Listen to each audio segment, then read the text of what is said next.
धर्मशाला block अंतर्गत जेनापुर अंचल पूजा पाउछंती महिधात्री दुर्गा माँ। अश्विन मास आसिले धरापृष्ठ को माँ आगमन होता है।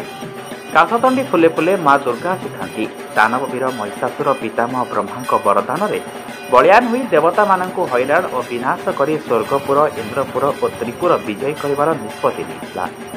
महिषासुर को एक वरदान मिलता एक विभाषणा नारी हस्त में तार मृत्युवरण हम।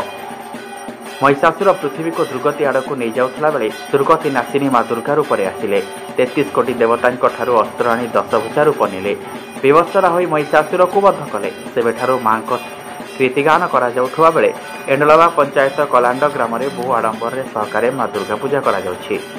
2 गोटी मेढ़ पूजा पाउथला बेले 5 दिन धरी रही बेलभरणी सारी कलश बुढ़ाई माँ सप्तमी पूजा अष्टमी पूजा नवमी पूजा सांग को सूर्य पूजा चंडीपाठ और सिद्धि पूजा करा जायतिला। भजन कीर्तन सांग को भक्तिमय परिवेश श्रृंखला कमिटी द्वारा होइतिला। जाजपुर धर्मशाला प्रशांत बारिकों रिपोर्ट प्रयाग खबर।